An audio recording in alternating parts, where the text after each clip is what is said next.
घर का बंटवारा। अरे विनोद, तूने हलवाई को सारा सामान तो दे दिया है ना? अक्षय की शादी में कोई कमी नहीं रहनी चाहिए। आखिर सबसे छोटा भाई है तुम सबका। हाँ माँ, आप चिंता मत करो, मैं पूरा ध्यान रखूंगा। मंगल बेटा, तूने तो कहा था कि फूल का ऑर्डर दे दिया है, यहाँ तो फूल पहुँचे ही नहीं।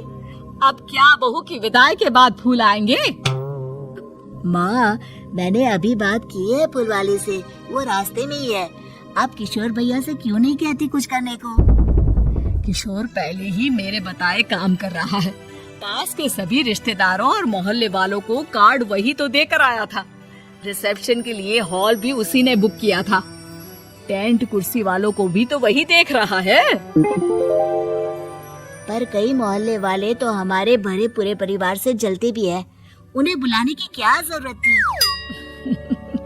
बेटा, शादी ब्याह में तो बुलाना ही पड़ता है, नहीं तो लोग क्या कहेंगे।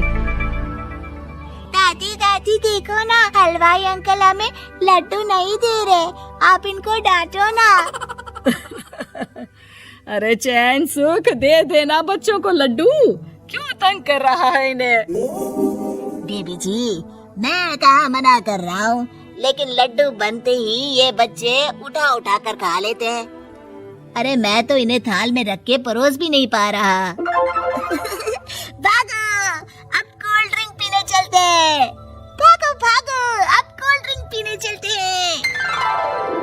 जैसे कि आप देख रहे हैं, आज इस घर के सबसे छोटे बेटे अक्षय की शादी है। घर में बहुत चहल पहल है। कुलभूषण की बीवी कमला को फुर्सत ही नहीं है कामों से, लेकिन कुलभूषण और घर के बाकी लोग कहाँ है? आइए देखते हैं। अजी, आप यहाँ आराम से बैठकर गाने सुन रहे हो और घर में अभी तक इतने काम बचे हैं करने को। अरे भाई, मेरे सबसे छोटे बेटे की शादी है, इसके बाद तो मैं अब चिंता मुक्त हो ही जाऊंगा। और फिर घर में तुम हो, बेटे बहुएं हैं, तुम लोगों के होते हुए मैं क्यों काम करूं? मैं तो शाम से बेटे की शादी में जाऊंगा तैयार होकर। अरे ठीक है, अब आप आराम ही कीजिए। एक बार अभिषेक की बीवी आ जाए, फिर मैं भी आराम करूंगी और मेरी चारों बहुएं पूरे घर की जिम्मेदारियां संभाल लेगी। इतना कहकर कमला वापस अपने काम में लग जाती है। बेटा भी तो अब तक तैयार नहीं हुआ? किससे बात कर रहा है फोन पर? तैयार कैसे हो? सैलून जाने से तो आपने मना किया है, क्योंकि मुझे हल्दी लग चुकी है। भाभीयों को देखो, सुबह से पार्लर में है। अक्षय की शादी हो जाती है और नंदिता बहू बनकर घर आ जाती है। लेकिन इस घर की खुशियों को मानो किसी की नजर लग गई थी। नंदिता के आने के बाद आए दिन घर की शांति भंग होती रहती। अपने माँ बाप की इकलौती बेटी को इतने बड़े परिवार की जिम्मेदारियां कहाँ संभालनी थी। अभी देखो ना, मेरे हाथों की मेहंदी भी अभी नहीं उतरी है और तुम्हारी मम्मी ने मुझे घर के कामों में लगा दिया। मैंने सोचा था कि घर की सबसे छोटी बहू होने के कारण मुझे सब पलकों पर बिठा के रखेंगे, पर यहाँ तो पलक झपकने की भी फुर्सत नहीं मिलती। देखो नंदू, शादी के पहले ही मेरे घर वालों ने तुम्हें और तुम्हारे पेरेंट्स को बता दिया था कि मैं जॉइंट फैमिली में रहता हूँ, तो फिर अब ये शिकायत क्यों? और फिर तुमसे पहले मेरी भाभी भी तो आई थी शादी करके, उन्होंने तो कभी कुछ नहीं कहा। नंदिता तब तो चुप हो जाती है, लेकिन ऐसा बहुत दिनों तक नहीं चलता। अरे नंदिता, माँ बाबूजी की दवाई का टाइम हो गया है, उन्हें दवाई दे आओ और उसके बाद सबके लिए नाश्ता बना देना। पर भाभी, मैं तो अभी अपना फेवरेट सीरियल देख रही हूँ। प्लीज मेरी जगह आप कर लो ना ये काम।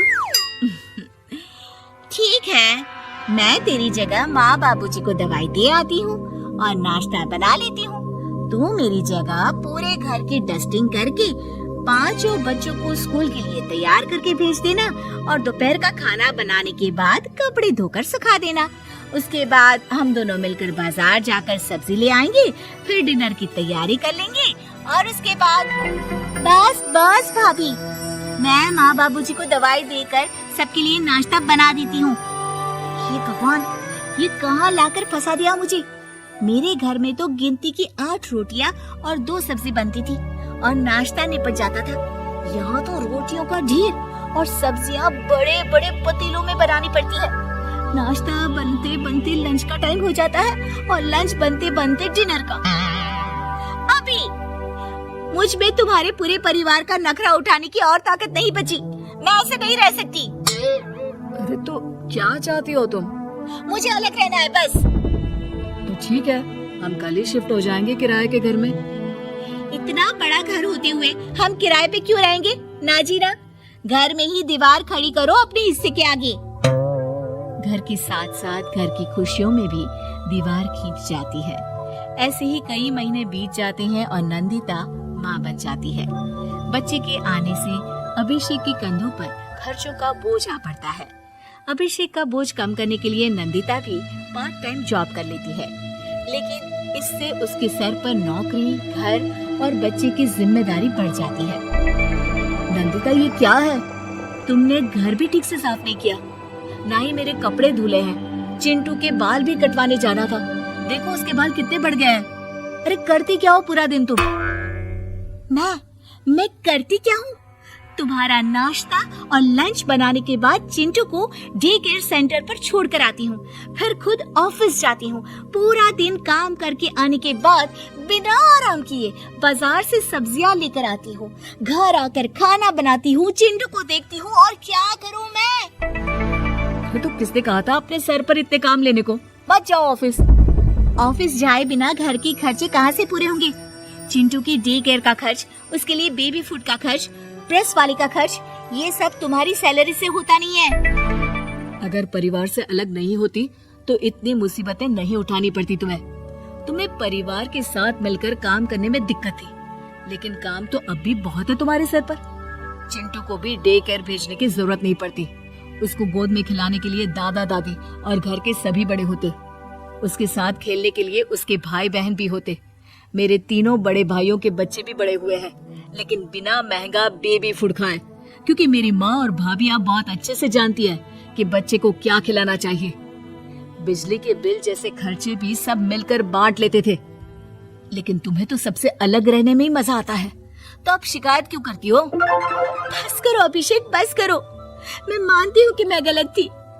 मेरे एक गलत फैसले ने हमें बिल्कुल अकेला कर दिया है सबसे। एक घर में होते हुए भी हम बाकी परिवार से अजनबियों की तरह रह रहे हैं। अभिषेक और नंदिता की सारी बातें घर के बाकी लोगों को सुनाई दे रही थी। तभी कमला बोल पड़ती है। अरे नंदिता बहू, किसने कहा कि तुम अकेले हो? तुम्हारा इतना भरा पूरा परिवार है ना तुम्हारे साथ। हम तो बस ये चाहते थे कि तुम अपनी गलती समझ जाओ। अगर हम तुम्हें समझाते तो शायद तुम ना समझती, लेकिन अपनी गलती का एहसास तुम्हें खुद हो गया है, तो अब तुम समझ चुकी हो परिवार में एक साथ रहने का मोल क्या होता है। मम्मी जी, मुझे माफ कर दीजिए, अब ऐसा दोबारा कभी नहीं होगा। अरे माफी बाद में, पहले मेरा पोता जरा मेरी गोद में तो दे, और तू जाकर सबके लिए चाय बना ला।